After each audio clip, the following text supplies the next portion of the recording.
All right, what is good, ladies and gentlemen, is the Mass Reviewer back again with another review, and today we are doing a review for The Secret Life of Pets 2. This is a rewatch for me, and before we begin, I do want to give a big thank you for all the new subscribers. I mean, it is like a lot. It is. We went up in, we have a new sub record. We are now at 46 subscribers, so we went from 43 to 46. So already like 3 subscribers, and like I think over the course of like 24 hours or something, it was very big for this channel. So big thank you to all the new subscribers that are here and are enjoying the content. Anyone that subscribed, anyone that is just watching the content in general, big thank you once again. So yeah. And before we do begin, I do also want to just say that I have been getting to a lot more movie viewer recommendations, like specifically the Savian King. He keeps on like commenting all these like comparisons and for movies to watch, and I do appreciate it, and I very much do appreciate. Also, there's other commenters like Ducky that is also that has commented something that for me to get to, and I do appreciate all of the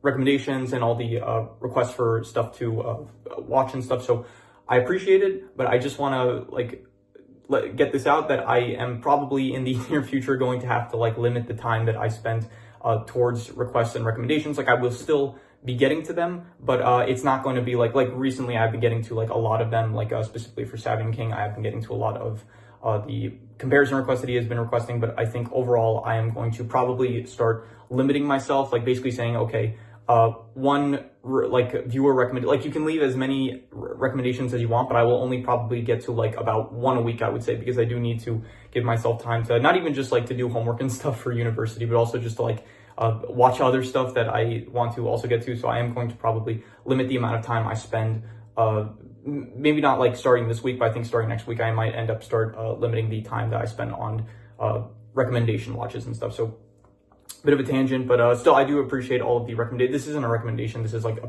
this is preparation for a recommendation. So we will be getting to that when we get to that. But yeah, so I appreciate all the recommendations, and I do hope that you guys keep sending more. I just want to make it clear that like because certain commenters have been saying like oh, could you please get to this like by this week, and I will try my best, but I'm like in the future I'm gonna have to limit the amount of time I spend watching movies and stuff, because I can't be watching like so many in a week, because I do have to spend the time on other stuff. Like I have tests coming up, I have some like stuff, I have some studies coming up, stuff I have to prioritize over the watches. So I do still appreciate it all, but I am going to have to limit it in the near future. So like you don't have to like change any of your behavior. I just want to make it clear that it's going to take me longer to get to certain stuff than you guys might hope for me to. So but anyway, that was a long tangent. Let us get into it, starting off with the plot. So the plot of The Secret Life of Pets 2, it is kind of similar to the first one in the aspect of like you have the main storyline of like Max and Duke going on their adventure, and then you have Gidget and the rest of the side pets doing their own thing, but eventually like the two plots like correspond with each other, like they eventually merge into like the final act of the movie. Except in this film, you have 3 different plots where you have Gidget, one with Gidget, like with some cats, one with Snowbell, and this new dog. What's her name? The dog is called, I could not find a good, Molly. No, that's not the name of her. What is the name of that new dog? It's really difficult to like, it's so much easier with anime and even shows like but for some reason, when it comes to like movies, it's very difficult to find an actual like site that has all the character names. But anyway, her name is Daisy. I think they even made a joke in the movie that they couldn't remember her name. So you have, once again, Gidget is trying to get a ball that Max gave to her to look after. So she's trying to get that from some cats. You have Daisy and Snowbell teaming up to save a rare tiger that is in the circus. And you have Max and Duke going on a family vacation with Katie. And in this movie, Katie is married and they have a child. And so his name is Liam. And so Max and Duke are with Liam in the countryside, and the whole plot of this movie is that Max is like very afraid of the world, and he wants to protect Liam, and so he's afraid of everything that is in the world now. So I do appreciate that they didn't do the rivalry cliche again, where it's like, oh, a new person comes into the household, and so like in the last movie where it's like Max doesn't like Duke, and then they do the whole cliche thing of like, oh, they're not getting along, but by the end of the movie they learn to get along.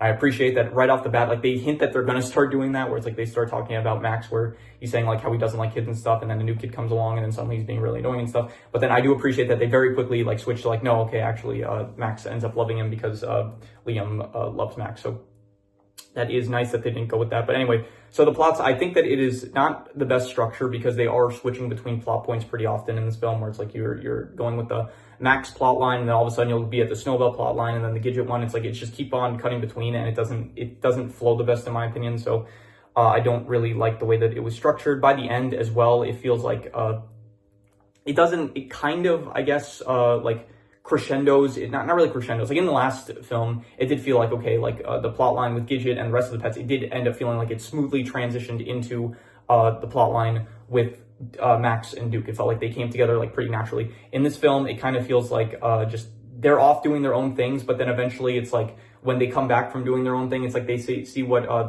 it's like it all kind of converges into the Snowbell plotline with like saving the tiger from Sergey, who is the circus owner. So, but it feels like they're like unrelated. Like at least in the last film, you had it was like the rest of the pets were trying to find Max and Duke. In this film, it's like, okay, the whole thing with Max and Duke off in the countryside, it has nothing to do with the actual circus plotline. And then the whole thing with Gidget trying to get the ball, it also has nothing to do with the circus plotline. So it feels like it doesn't feel the best setup, as well as like the stories that they chose to tell. So anyway, so because of that, I'm going to say that the plot of the film was, I guess, like all the plots of it were they were not good. Like at least the way that they were structured, like they weren't really the most interesting plots of like, oh, Max is learning not to be afraid. Gidget is trying to get a ball from like a group of cats. Like this all feels like it could have been like shorts or something, and they stretched it out to the length of a movie. It felt like the entire movie, it's really short. It's like only an hour, 20 minutes, but it felt like they took like 25-minute shorts of like the characters and stuff, like another Minions and More kind of thing. And then they made it like a bit longer, but then they just combined 3 of those together, and then they sort of jumbled them up towards the end where it's like they all come together in some way. So yeah, so in terms of characters, there are a lot that just like you just don't really see in this film. Like you don't see Buddy or Mel at all, pretty much. By the way, I found out that Mel is apparently his voice actor. Is the same voice actor that voices Panda in We Bare Bears, so that is cool to see. Chloe is also like, doesn't feel like she's in this as much. You see more of Pops. It feels like you see a lot more of Pops in this film compared to Who's the Old Dog, where it feels like you don't really see him as much in the last film. And I don't really like him in this film as much because in the last film he was like more so comedic, and I feel like this film, it's like I don't know, the comedy just didn't really land for me, I guess. What else? I liked Snowbell. I thought he was still good. I think that Snowbell is still an entertaining character. Even like even when he's not like psychotic and stuff, he's still I think Kevin Hart brings like some fun energy to the character, so that is still good. You don't have Tiberius, which is pretty sad because he was my favorite character. Well, not my favorite, but I think one of my favorites from the last film. Who else? There's the cat lady, who I don't really care about at all. She's just like the stereotypical cat lady that like is unaware of usually what her cats are doing. So you have Chuck, who is the one that Katie ends up marrying, who there's nothing really for me to say about him. There are the circus wolves, which I guess pose a fine threat. I don't really care for them either. There's Daisy, who, once again, she's fine. There's Duke, who, like, as the Deuteragonist, the last film, he's, like, barely in this film. So that was, yeah, I guess, I don't know what to say about that. He just wasn't really in this film. So in terms of Gidget, yeah, I didn't really care for her, like, just what she did in this film. It wasn't as interesting as, I guess, the last film, where it's like, at least she was trying to save Max, which was, I guess, a bit more interesting than she was trying to save the ball that Max gave to her to look after while he was on vacation. There was, I thought it was Hugh, but they pronounced it Who in the movie, so that was the white tiger that they end up saving, who I thought, I mean, the character doesn't really talk, and it's just meant to be kind of this, not MacGuffin, but, like, just this character that they're trying to save throughout the film. Katie, she's in this sometimes, but she wasn't really in the last film, so I don't really care, like, what they do with her. I think Liam's fine. I think Liam's a fine addition, and it's nice that, like, it is good. It's a good, like, character bond between him and Max, I would say. So, what else? Anyone else that I did not mention? Sergey, I thought Sergey was actually a pretty good villain. Like, I did appreciate that. Like, the last movie had, like, I guess Snowbell as the villain, kind of, or Animal Control. By the way, there is no Animal Control. In the last film, it's like you had some dogs in like trash alleys, and then Animal Control would show up, and it's like they had a lot of Animal Control trucks. And in this film, you have a white tiger, you have wolves running through the streets of New York, and then Animal Control is just nowhere to be found. So yeah, no clue why that's the case. What else? Sheep, I guess that was or Shep, whatever, it's spelled Shep, but I'm pretty, yep, Shep maybe, who is Liam's grandpa. So I don't know, he wasn't really in the film. Rooster, there was Rooster, who was the dog that was teaching Max kind of not to be so afraid of the world and stuff, who was fine. I didn't really care for too much. Anyone else? Norman, who I completely forgot about. He's just like the hamster that is around. anyone else. I don't think Little Sergey, who was like the monkey that fought against Snowbell, who I liked him, I guess, because I don't know, the Snowbell stuff is like the most interesting in this film, I'd say. So the fight that he had with him, it was like cool. Yeah, you got to see a bit of action there. So overall, the characters, I would say like they're, I don't know, like a 5, I guess, like not good, not bad. Probably about the same level as the last movie. Like a lot of characters there are just like not really focused on anymore compared to the last film, where I felt like they played a bit more of a role. There's some new characters here which I thought were better, and there are just overall it just balances out to a 5. I'd say like I don't really care for them, so not good, not bad though. So in terms of the settings, you have the countryside, which I guess is new. Other than that, you have the cat lady house, which I don't really care for, and you have the circus area, which I thought was, you don't really see that actually, a lot of the circus area, which I feel like is a bit of a missed opportunity. You could have had some like circus settings, which they don't really, they have a bit, they have like a bit of a fair, but besides the fair, you don't really have anything else circus related. So a bit of a missed opportunity. You also have like a train area. Overall, I don't really think the settings are better than the last film, but I thought the settings in the last one were pretty nice because they did a good job of like portraying this big New York City and stuff. And it was, I think I gave like it a good in the last review I did for the first movie. And I would say that the settings for this film, I don't think I like them as much. The countryside just doesn't look as, I don't know, it just doesn't work for me as well as like just the city, the big city did in the first film. So the settings I would say are, I don't know, I don't really care for any of them, to be honest. So I'm just going to give it like I'm gonna go like a 5 out of 10. I'm just going to say I don't really care for them as much in this film compared to the last film. So in terms of the art style, it is 2019, but it doesn't really feel like the art style changed too drastically, to be honest, compared to the last film. In fact, it looks exactly the same, and I guess you would expect it to be exactly the same because it is the same exact franchise, but I don't know, I felt like, I don't know, it did just, if anything, it looks a bit worse, to be honest. I don't know why, like maybe, I don't know why I think it looks a bit worse, maybe because just some of the newer characters like don't work. Like there is the school of pets that Pops is running, and I guess maybe some of those newer characters, they don't fit like, I guess the style of the franchise, I guess. I don't know. I don't really have a justification for why I don't like this art style as much as the first one. It might just be because it's trying to appeal more to kids, so it maybe looks a bit more kid friendly than the first one did. I'm not sure. But overall, I'm just going to give the art style like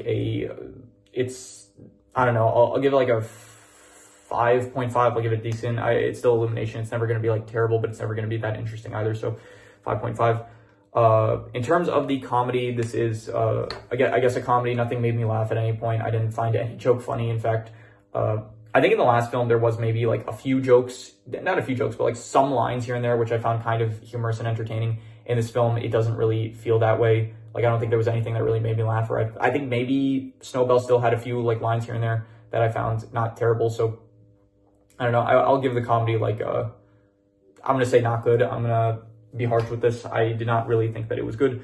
There were some jokes I do remember that just did not work at all. Like a lot of the Chloe stuff, just really, I did not find it funny at all. So, I'm just going to give it a 4.5. In terms of the worst thing I don't really know. The worst thing, I guess it's the structure of the film. Like the structure is, I would say it's pretty bad. I'd say like a 3.5. Like it just doesn't really work for me, the structure. It just, I don't know, like in the last film, they also had like the 2 different plot lines, but at least they like kind of came together like somewhat naturally. In this film, it's like 3 different things and it keeps cutting between storylines. And I'm thinking like, okay, can we like focus on one thing? And then like all of a sudden it just switches to another one. And I think like, oh great, we're back to this one, which I don't really like either. I think probably the best one was like the bits with Snowbell. I think that was probably, my least favorite was the Gidget one. I did not care. Like she was just trying to get a ball back from like a house full of cats, which just wasn't that interesting. And she had like learned to be a cat, which wasn't the most interesting. The Snowbell stuff was fine just because like Snowbell's character is kind of like always entertaining, I guess. And the Max stuff, I didn't really care for too much, but I don't know. There were some moments where I guess like I didn't hate like a lot of the moments between Max and Rooster, I guess maybe. But overall, I'm going to say the worst thing was the structure. It's not a well-structured film, I would say, like the way that it keeps cutting between plot lines and stuff. It just doesn't work for me, so I'm going to say that it is pretty bad. And in terms of the best thing, I'll say the best thing is I did like Sergey as a character. Like I did like some of the new additions, and I guess Snowball, they are good.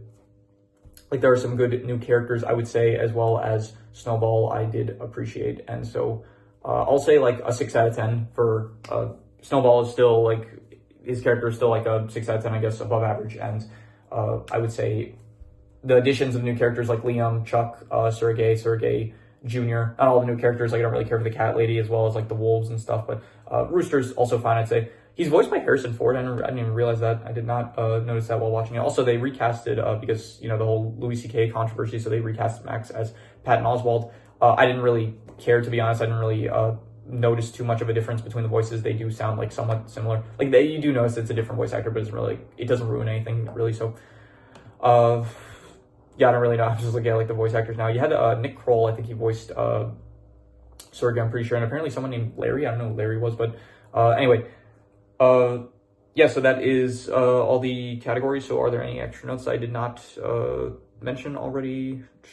No, I think I mentioned everything already, so I'm going to do the calculations. So King Crimson. All right, so it ends up coming out to about a 5 out of 10, which would be not good or bad. And I think I would probably give this like I think I'd probably be a bit harsher with that. I think I would probably give it like a 4.5. I would say it's like not good, really. I think I liked the first one a bit better. Like it was structured better, and I guess it was like, I don't know, if this film, usually the sequel, it's like you need to, I don't know, it's like, I wonder if like a sequel has the advantage or the disadvantage, because at least the first movie is like a fresh thing, and the sequel, it's like, okay, well, it's what we got already, but then now it's like, okay, you have to make it better. But then at the same time, the sequel, it's like, you're more used to the characters now. So if it's like you like these characters, then the sequel has more of a advantage, I feel like sometimes. So I don't know. So, but anyway, I would give this like a 4.5. I thought it was like not really that good. So yeah, that's what I'm gonna give it, 4.5. So but yeah, that is pretty much all there is to it. So if you have any recommendations, any shows, movies, video game stories, anime, web series, anything that you want me to review, leave it in the comments and I will maybe possibly check it out. Once again, I am going to probably, I think maybe not yet. Like I think I still have to, I think I might end up watching another movie today, but I think after today, I think I'm going to probably limit myself, like to any new recommendations I end up getting. I'm going to say like, okay, I will get to them, but next week, because this week I have other stuff to focus on, and I'm going to probably do that where it's like each, commenter, like it's going to be based on commenter. So if a commenter comments something, like they recommend something, I will do it, this week. However, if they comment another thing, then I will do it next week. Like I'll only do one commenter suggestion per week. So yeah, that kind of makes it sound like I'm punishing people that are like repeat recommenders, which I think those people, I appreciate those people. I guess I don't want to say more than most, but like I do appreciate the repeat recommenders. It is very much appreciated for all their recommendations. But I do just for my workflow balance and stuff. It's like the best option I think moving forward. So, but yeah, still once again, this isn't a recommendation. This is a preparation for a recommendation. So once I will shout out the commenter when we get to the video that they recommended. So yeah, that is pretty much all there is to it. So if you have any recommendations, any shows, movies, video game stories, anime, web series, anything that you want me to review, leave it in the comments and I will maybe possibly check it out. But with that said, that is pretty much all there is to it. So let's leave it at that.